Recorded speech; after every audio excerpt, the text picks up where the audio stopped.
Economy में income कैसे generate होती है, कौन कौन से एलिमेंट्स इसको बनाते हैं, और स्टॉक और फ्लो वेरिएबल्स का क्या रोल होता है। तो ये चैप्टर कुछ इन्हीं चीजों को एक्सप्लेन करता है। Welcome to Fuki education. मैं रश्मि परियार आपके लिए क्लास 12th के इकोनॉमिक्स लेकर आई हूँ और इकोनॉमिक्स का ये 4th लेसन पढ़ रहे हैं। तो 4th लेसन का जो आज सेकंड टॉपिक हमारा है वो है स्टॉक और प्रवाह। तो स्टॉक और प्रवाह को आज हम पढ़ेंगे और लेसन का नाम है जो चैप्टर का वो आपको पता ही है कि आय और रोजगार का निर्धारण। तो आय और रोजगार के निर्धारण में आज हम पढ़ने जा रहे हैं स्टॉक और प्रवाह। तो चलिए स्टार्ट करते हैं। समग्र आय वह कुल आय है जो किसी देश के सभी उत्पादन कारकों द्वारा एक निश्चित अवधि में अर्जित की जाती है। अब हम थोड़ा सा समग्र आय का अर्थ हम जान तो चुके हैं लास्ट टॉपिक में कि समग्र आय क्या होती है, थोड़ा हम उसके बारे में और जानते हैं। तो समग्र आय का अर्थ क्या होता है, जो हमारी अर्थव्यवस्था में कुल उत्पादन, देश की जो अर्थव्यवस्था है उसमें जो कुल डिमांड की गई है कितनी है, चाहे वो बाहरी फॉरेन का भी हो सकता है, इसमें विदेश भी ऐड है, और हमारे देश के लोगों द्वारा जो है वो।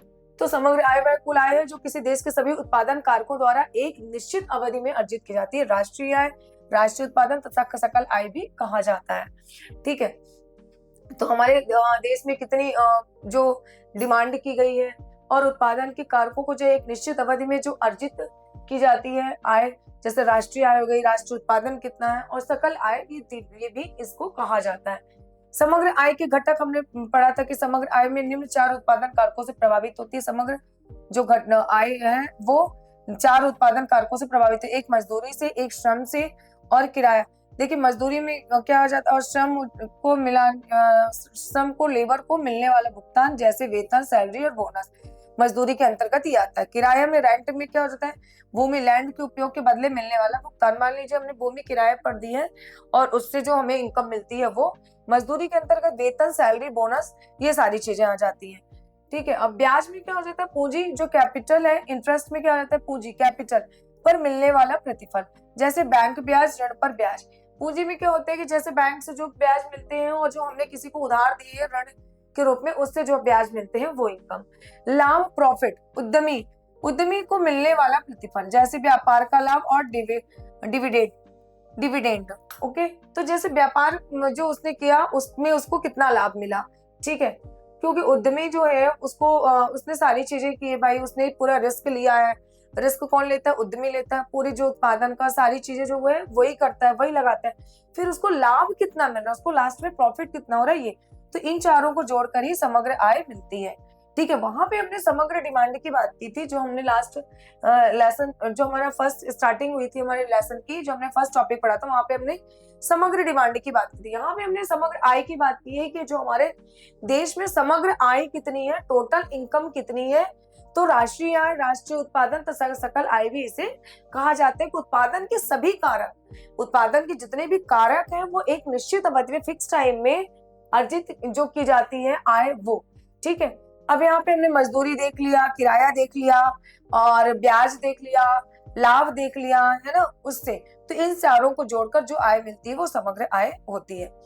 अब स्टॉक और प्रवाह, स्टॉक एंड फ्लो। राष्ट्रीय आय में स्टॉक और प्रवाह दो महत्वपूर्ण आर्थिक अवधारणाएं हैं। ठीक है, जो हमारी नेशनल इनकम है, राष्ट्रीय आय, उसमें स्टॉक और प्रवाह दोनों ही बहुत अपना महत्वपूर्ण किरदार निभाते हैं, आर्थिक अवधारणा है। अब देखिए कैसे होता है, स्टॉक क्या होता है, प्रवाह क्या होता है, ये हम थोड़ा जान लेते हैं।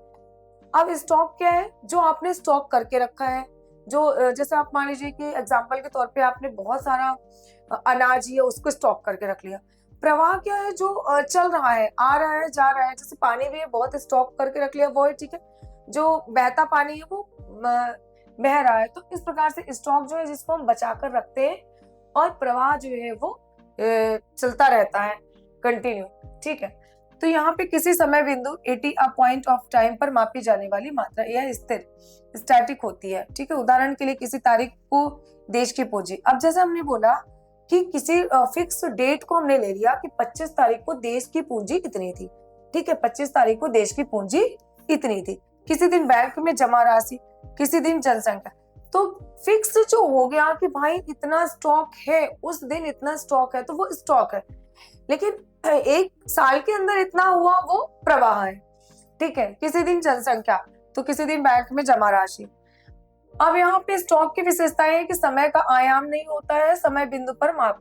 अब प्रवाह यहाँ पे देखते हैं क्या है कि एक निश्चित अवधि में over a period of time में मापी जाने वाली मात्रा। यहाँ पे हमने क्या देखा स्टॉक में कि किसी समय बिंदु एट अ पॉइंट टाइम पर मापे, मतलब किसी टाइम एट अ टाइम समय पर कि इस दिन इतनी है तो वो फिक्स है कि इतना है। और यहाँ पे प्रवाह में हमने देखा कि over a period of time कि एक निश्चित अवधि में इतनी मापी जाने वाली जो मात्रा होती है वो ये गतिशील डायनेमिक होती है, ये गतिशील होती है। ठीक है, एक वर्ष की राष्ट्रीय आय, एक महीने की मजदूरी, एक वर्ष की निर्यात।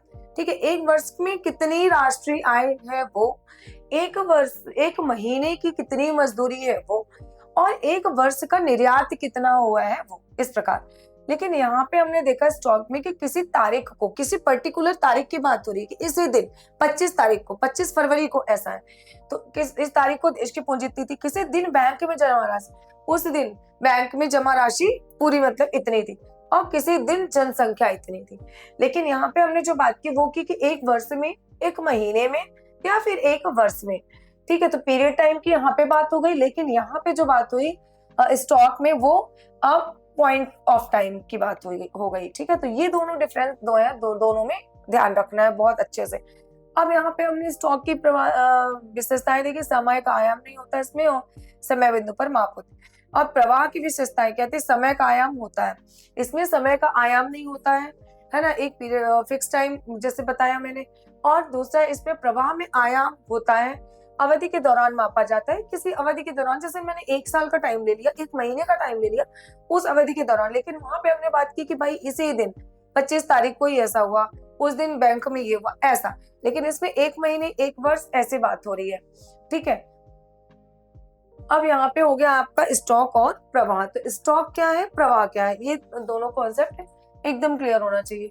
निजी घरेलू उपभोग व्यय सी, इसको हम कैसे दर्शाएंगे, सी से। निजी घरेलू उपभोग व्यय से तात्पर्य है कि परिवारों हाउस होल्ड्स द्वारा अपनी आवश्यकताओं की पूर्ति के लिए वस्तुओं और सेवाओं पर किया गया कुल व्यय। ठीक है, परिवारों के द्वारा, हाउस होल्ड्स के द्वारा अपनी आवश्यकताएं, जो उनकी आवश्यकताएं हैं उनकी पूर्ति करने के लिए, वस्तुओं और सेवाओं पर जो वो क्या करते हैं, कुल व्यय करते हैं, कुल खर्च करते हैं। ठीक है, यहाँ पे हो गया ये निजी घरेलू उपभोग में। अब यहाँ पे समग्र मांग क्या है कि एडी का सबसे बड़ा घटक है, अर्थव्यवस्था में उपभोग स्तर को दर्शाता है। ये हमारे उपभोग स्तर को दर्शाता है क्योंकि लोगों की डिमांड होती है, डिमांड के अनुसार ही हमें पता चलता है कि हमारे जो आय का स्तर है वो कितना है, लोग कितना खर्च कर रहे हैं, लोग कितनी डिमांड कर रहे हैं। ठीक है, निजी घरेलू उपभोग व्यय में क्या क्या शामिल होता है, भोजन, कपड़े, मनोरंजन, परिवहन खर्च आदि, बिजली, पानी, स्वास्थ्य, शिक्षा, ये सब। टिकाऊ वस्तुओं पर खर्च, टीवी, फ्रिज, वाहन आदि। गैर टिकाऊ वस्तुओं पर भी खर्च होता है जो टिकती नहीं है, जो ज्यादा टाइम तक टिकी रहती है वो ये चीजें हो गई, टिकाऊ वस्तु टीवी, फ्रिज, वाहन। और गैर टिकाऊ जो बहुत जल्दी खराब हो जाती है, भोजन, कपड़े। ये निजी घरेलू उपभोग पर हमें क्या क्या शामिल होता है, हम निजी रूप से किन किन चीजों पर उपभोग करते हैं, किन किन चीजों उपभोग पर व्यय करते हैं। ठीक है, अब नेक्स्ट है कि निजी उपभोग व्यय की विशेषताएं क्या है। यह आय के स्तर पर निर्भर करता है, आय बढ़ने पर उपभोग बढ़ता है। ठीक है, निजी उपभोग व्यय की क्या विशेषता है कि अगर हमारी आय बढ़ी है तो आय के स्तर पर ही निर्भर करता है, भाई अच्छी इनकम होगी तो हम ज्यादा उपभोग करेंगे, आय बढ़ने पर उपभोग भी क्या हो जाता है, बढ़ जाता है। ठीक है, ऑटोनॉमस कंजप्शन और आय आधारित खपत दोनों ही शामिल होती है इसमें। सूत्र में जो इसका है एडी का सब दो क्षेत्रीय अर्थव्यवस्था में हम देखें तो एडी बराबर सी प्लस आई। ठीक है, सी बराबर निजी घरेलू उपभोग, सी बराबर निजी घरेलू उपभोग और प्लस इनकम। खपत फलन कंजप्शन फंक्शन, खपत फलन बताता है कि आय वाई जो है बदलने पर खपत सी कैसे बदलती है। ठीक है, इससे सबको सामान्य रूप है कि सी बराबर कांस्टेंट सी प्लस सी वाई, जहां सी स्वायत्त खपत होता है, वह खपत से जो आय शून्य होने पर भी होती है, जैसे न्यूनतम वर्षतम भोजन, दवा, किराया। अब देखिए यहाँ पे क्या होता है, जो कांस्टेंट सी है ये कंजप्शन जो है ऑटोनॉमस कंजप्शन, इसमें क्या होता है स्वायत्त खपत में कि ये खपत ऐसी खपत है कि अगर आपकी आय शून्य होगी, आपकी आय कुछ नहीं होगी, तो भी आप कुछ ना कुछ उपभोग करेंगे, क्योंकि आपकी जो न्यूनतम आवश्यकताएं हैं उनके बिना आप नहीं रह सकते, उनको पूरा करना जैसे आपके लिए भोजन बहुत जरूरी है, दवा बहुत जरूरी है, किराया, ये सब बहुत आपकी आवश्यकताएं वाली चीजें हैं जिनको पूरा करना बहुत जरूरी होता है वो। सी बराबर एमपीसी सीमांत उपभोग प्रवृत्ति, आय बढ़ने पर कितने भाग की वृद्धि खपत में होती है। ठीक है, आय बढ़ने पर कितने भाग की वृद्धि जो होती है वो खपत हो रही है, कितना खपत किया जा रहा है, अपने आय से कितना पार्ट खपत किया जा रहा है। ठीक है, अब यहाँ पे 0 से ज्यादा एमपीसी और एमपीसी से ज्यादा 1, वाई बराबर आय इनकम, और जिस पर खपत निर्भर करती है, खपत कितनी है वो निर्भर करती है। ठीक है, एमपीसी सीमांत उपभोग प्रवृत्ति ये बताती है कि आय में 1 रुपए की वृद्धि पर कितनी वृद्धि खपत में हो रही है। जो हमारी सीमांत उपभोग की प्रवृत्ति है वो ये बता रही है कि अगर हमारी आय 1 रुपए की वृद्धि होती है हमारी आय में, तो कितनी वृद्धि खपत में हमारी जाती है। मतलब अगर हमारी इनकम में 1 रुपए बढ़ा है हमारा इनकम, हमारी इनकम 1 रुपए की बढ़ोतरी, तो हम कितनी खपत की मात्रा बढ़ा देते हैं। तो एमपीसी बराबर डेल्टा सी बटे डेल्टा वाई। ठीक है, अब यहाँ पे अगर आप 100 आय 100 बढ़ने पर खपत 80 बढ़ती है, आय आपकी 100 बढ़ी और खपत कितनी बढ़ी 80, तो यहाँ पे एमपीसी बराबर, देखिए एमपीसी बराबर 80, खपत जो है हमने यहाँ पे रख दिया, सी जो है ना हमारा, तो वो खपत हो गया तो 80, और जो वाई है हमारा आय वो हो गया 100। ठीक है, ये हमको फॉर्मूला के अकॉर्डिंग रख देना है। ठीक है, तो यहाँ पे इन दोनों को हमने डिवाइड किया तो कितना हो गया 0.8। ठीक है, 0.8।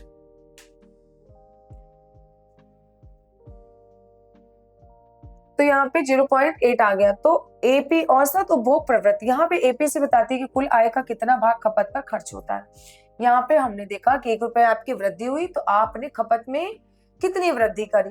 ठीक है, ये यहाँ पे एमपीसी आ गया आपका। यहाँ पे एपीसी हम कैसे निकालेंगे कि APC is equal to C upon Y. तो अब इसको भी फॉर्मूला के अकॉर्डिंग हम रख देंगे। मान लीजिए कि आय आपकी 1000 है, आय कितनी 1000 और खपत कितना है 800 है। अब एपीसी बराबर हम क्या करेंगे आय, अब आपका सूत्र क्या कहता है सी, तो सी पहले हम रखेंगे आय। ठीक है, उसके बाद खपत कितनी है, सी कितनी है आपकी, सी कितनी 800, तो 800 को रख दिया। फिर आपका जो वाई है आय इनकम वो कितनी है 1000, तो ये रख दिया आपने। तो ये भी हमारा कितना आया कि 0.8 ही आएगा। ठीक है, ये भी हमारा कितना है 0.8 आया, और इसको हमने फॉर्मूला के अकॉर्डिंग रख दिया है। यहाँ पे आय हमारी कितनी थी 1000, तो हमने इसको यहाँ रख दिया, और यहाँ पर हमारी खपत कितनी थी 800, तो वो हमने यहाँ पे रखे और दोनों को डिवाइड कर दिया। अब यहाँ पे एमपीसी और एपीसी में अंतर क्या है, इसको हम देख लेते हैं कि आधार पे एमपीसी और एपीसी। देखिए क्या होता है, आय में परिवर्तन पर खपत, आय में परिवर्तन आया है तो हमारी खपत में भी परिवर्तन आएगा। हम खर्च ज्यादा करेंगे, आय कम हुई तो हम खर्च कम करेंगे। कुल आय में खपत का अनुपात, टोटल आय में खपत का अनुपात कितना है, ये इसमें हम ये देखते हैं। सूत्र इसको जो होता है delta C upon delta Y, इसमें सी अपॉन वाई। अब यहाँ पे देखिए सीमा क्या है कि 0 से ज्यादा एमपीसी और एमपीसी से ज्यादा 1। फिर यहाँ पे 0 से अधिक 1 से अधिक भी हो सकती है, ये 0 से भी अधिक हो सकती है और 1 से भी अधिक हो सकती है। और यहाँ पे एमपीसी से अधिक ये क्या है 1, पर यहाँ पे 1 से भी अधिक हो सकता है। ठीक है, प्रकार क्या होता है सीमांत प्रवृत्ति और यहाँ पे औसत प्रवृत्ति है। ठीक है, अब खपत फलन का ग्राफ कैसा होगा कि वाई अक्ष पर सी खपत, एक्स अक्ष पर वाई, और रेखा ऊपर की ओर जाती है। वाई अक्ष को जहां काटती है वह स्वायत्त खपत वहीं पे होती है। रेखा की ढलान क्या होती है एमपीसी जो है। सरकारी में जो है गवर्नमेंट जो हम देखते हैं को सरल रिक्वेस्ट। ठीक है, तो सरकारी व्यय से तात्पर्य है कि सरकार द्वारा जनता की आवश्यकताओं को पूरा करने, विकास कार्य करने और प्रशासन चलाने के लिए किया गया कुल खर्च। ठीक है, सरकारी व्यय से तात्पर्य है कि सरकार कितना खर्च कर रही है, विकास कार्य में कितना खर्च कर रही है, विकास कार्य में कितना लगा रही है, प्रशासन को चलाने के लिए कितना खर्च कर रही है वो। अब यह समग्र मांग एडी का एक महत्वपूर्ण घटक है, समग्र डिमांड का एक एडी का समग्र मांग का एक महत्वपूर्ण घटक है सरकारी व्यय। ठीक है, सरकारी व्यय में क्या क्या शामिल होता है कि उपभोग संबंधी सरकारी व्यय होते हैं, जैसे शिक्षकों, पुलिस कर्मियों, डॉक्टरों का वेतन, पेंशन, दवाएं, स्टेशनरी अनुदान जो सरकार अनुदान देती है, सरकारी कार्यालय में चलाने वाले खर्च। सरकार कहाँ कहाँ व्यय करती है, सरकारी व्यय कौन कौन से होते हैं यहाँ पे ये दिया गया है। शिक्षकों पर, पुलिस कर्मियों पर, डॉक्टरों को वेतन देती है, शिक्षकों को वेतन देती है, पुलिस कर्मियों को वेतन देती है, पेंशन देती है जो लोग रिटायर हो गए उनको, दवाएं अरेंज करवाती है, स्टेशनरी करवाती है, लोगों को अनुदान देती है, और सरकारी कार्यालय चलाने का भी काम फिर वहां पे भी खर्च करती है। ठीक है, अब पूंजीगत सरकारी व्यय कैपिटल। अब सड़कें, पुल, स्कूल, अस्पताल, भाई सरकार का ये भी तो काम है कि सरकार सड़कें बनवाती है, पुल बनवाती है, अस्पताल का निर्माण करवाती है, उस पर खर्च करती है। बिजली परियोजनाएं चला रही है, लोगों को बिजली जिससे मिल रही है वो। जल सिंचाई परियोजना, भाई लोगों को पानी जो मिल रहा है वो भी सरकार गवर्नमेंट ही सब अरेंज करवाती है। जल सिंचाई परियोजना बनाकर मशीनरी उपकरण खरीदना, बड़ी बड़ी मशीनें और उपकरण भी सरकार के द्वारा ही खरीदे जाते हैं, तो यहाँ पे वो व्यय करती है। ठीक है, यहाँ पे हमने देख लिया सरकार क्या क्या करती है। ठीक है, अब सरकारी व्यय में क्या क्या शामिल होता है ये भी हमने देख लिया। सरकार क्या क्या कर रही है, मशीनरी, सरकार कहाँ कहाँ पूंजीगत कौन कौन से खर्च कर रही है वो भी देख लिया। विकासात्मक व्यय क्या कर रही है, देखिए सरकार का व्यय करने का बहुत अलग अलग चीजें हैं, कहाँ कहाँ वो व्यय कर रही है वो हमें देखना है।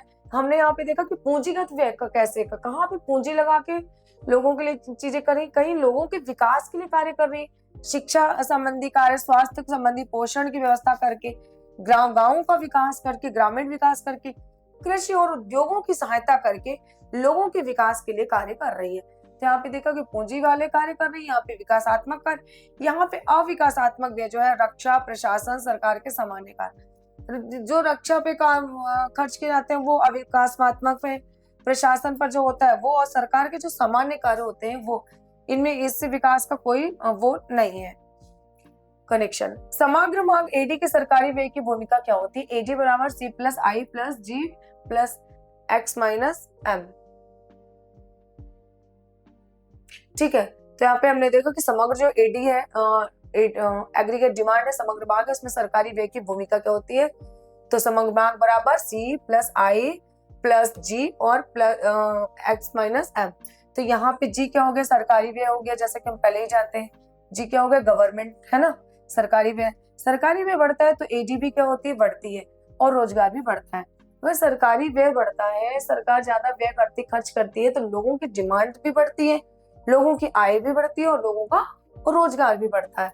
यहीं पे अगर हम देखें तो सरकारी व्यय अगर घटता है तो एडी घटता है और आय और रोजगार भी घटता है। ये हमने फर्स्ट टॉपिक में भी देखा था कि डिमांड पे ही, जो एग्रीगेट डिमांड है, समग्र मांग, उस पर ही सब चीजें निर्भर है।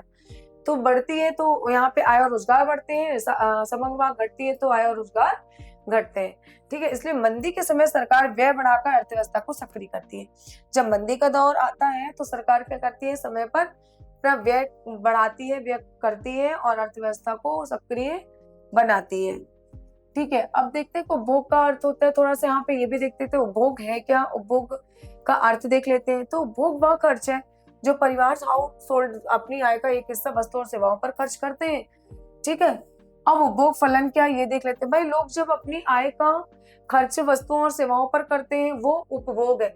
अब हम सब उपभोक्ता है, हम जो पैसे कमा रहे हैं वो हम क्या करते हैं, कहीं ना कहीं खर्च करते हैं, अपने उपभोग के लिए करते हैं, अपने उपभोग की चीजों पर खर्च करते हैं। जो हम डेली यूज में चीजें उपभोग कर रहे हैं, चाहे कोई भी चीज हो सकती है, किसी भी चीज को उपभोग कर रहे हैं, कपड़े खरीद रहे हैं, खाने की चीजें खरीद रहे हैं, पहनने की चीजें खरीद रहे हैं, गाड़ी खरीद रहे हैं, फोन खरीद रहे हैं, सब ये उपभोग हम कर रहे हैं। तो जो हम वस्तुओं और सेवाओं में मान लीजिए कि हम बीमार हैं तो हम डॉक्टर के पास दवाई लेने जा रहे हैं, हम शिक्षा ले रहे हैं, ट्यूशन पढ़ रहे हैं, स्कूल में पढ़ रहे हैं, तो सब चीजों पर जो व्यय किया जाता है। तो जो हाउस होल्ड्स है, जो परिवार है, वो क्या करते हैं, अपनी आय का एक हिस्सा वस्तुओं और सेवाओं पर खर्च करते हैं, और यही होता है उपभोग। उपभोग फलन जो है वो होता है, उपभोग फलन बताता है कि आय बढ़ने पर उपभोग कैसे बदलता है। उपभोग जो कंजप्शन फंक्शन जो है वो हमें ये बताता है कि आपकी आय इनकम बढ़ने पर उपभोग कैसे बदलता है, उपभोग पर क्या प्रभाव पड़ता है, कि आपकी आय अगर बदली है तो उपभोग कैसे बदलता है। यह समीकरण से हमें व्यक्त किया जाता है। ये समीकरण हम देखते हैं, सी बराबर constant C plus B Y. ठीक है, कॉन्स्टेंट सी स्वायत्त उपभोग जो है, ऑटोनॉमस कंजप्शन, वह उपभोग जो आय शून्य होने पर भी होता है, कि मतलब आपकी कोई भी आय कितनी भी ना हो, शून्य हो, जीरो पर हो, लेकिन आप कुछ ना कुछ उपभोग करेंगे, क्योंकि आप भूखे तो रहेंगे नहीं। आपकी जो जरूरत की चीजें हैं, जो जिनके बिना आप जी नहीं सकते, उस पर तो आपको उपभोग करना ही पड़ेगा। इसलिए आपको क्या कहा गया है, स्वायत्त उपभोग, ऑटोनॉमस कंजप्शन, कि मतलब अगर आपकी आय शून्य है तो भी आप कुछ ना कुछ उपभोग तो करेंगे। ठीक है, यह आवश्यक जरूरतों के कारण होता है, यहाँ पे ये नोट के रूप में दिया गया है, इसको हमने पहले भी बता दिया। अब ये कि बी जो है सीमांत उपभोग प्रवृत्ति, एमपीसी, उपभोग करने की प्रवृत्ति, आय में 1 रुपए की वृद्धि होने पर उपभोग में जितनी वृद्धि होती है। यहाँ पे सीमांत उपभोग प्रवृत्ति से आशय यही है कि अगर आपकी आय में 1 रुपए की बढ़ोतरी हुई है तो उससे आपके उपभोग में कितनी वृद्धि होती है, आप उपभोग में कितनी वृद्धि करते हैं। तो 1 रुपया आय बढ़ने पर आपने जितनी भी उपभोग में वृद्धि की है वो, ठीक है। वाई, यहाँ पे वाई से किसको दिखाया गया, आय को, तो परिवार की कुल आय, यहाँ पे परिवार की कुल आय, ठीक है। तो यहाँ पे हमने देखा कि स्वायत्त उपभोग और सीमांत उपभोग प्रवृत्ति, ये उपभोग का अर्थ, उपभोग फलन हमें क्या बताता है, उपभोग क्या है, उपभोग फलन क्या है, स्वायत्त उपभोग क्या होता है, वेरी इंपॉर्टेंट ये स्वायत्त उपभोग, इसका जो फॉर्मूला है वो आपको याद रखना है, और वो जब आपने इसको समझ लिया है तो फॉर्मूला भी अच्छे से बन जाएगा। और सीमांत उपभोग प्रवृत्ति एमपीसी, और यहाँ पे आय, तो ये सारी चीजें बहुत इंपॉर्टेंट है। इसमें हमने ये देखा कि स्टॉक और प्रवाह कि क्या रुकता है और क्या चलता रहता है, कौन सी चीज को हम स्टॉक करके रख सकते हैं और इस चीज को नहीं। तो स्टॉक का और प्रवाह का जो मतलब था ये भी हमने समझ लिया कि स्टॉक क्या होता है, प्रवाह क्या होता है, एमपीसी और एपीसी में क्या डिफरेंस है ये भी हमने समझ लिया, ठीक है। तो उन दोनों में अंतर भी हमने समझ लिया, और निजी उपभोग के बारे में भी जाना, सरकार कहाँ पे व्यय करती है वो भी हमने देख लिया, स्टॉक की विशेषताएं क्या है, प्रवाह की विशेषताएं क्या है, ठीक है।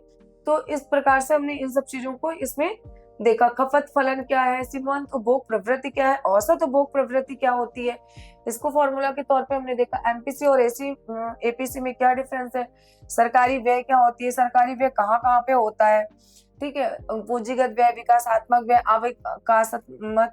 अविकासात्मक व्यय, और समग्र मांग एडी सरकारी व्यय की सरकार की भूमिका क्या होती है, एग्रीगेट डिमांड में उपभोग फलन क्या होता है, उपभोग क्या होता है, और स्वायत्त उपभोग क्या होता है, और सीमांत उपभोग प्रवृत्ति, ठीक है।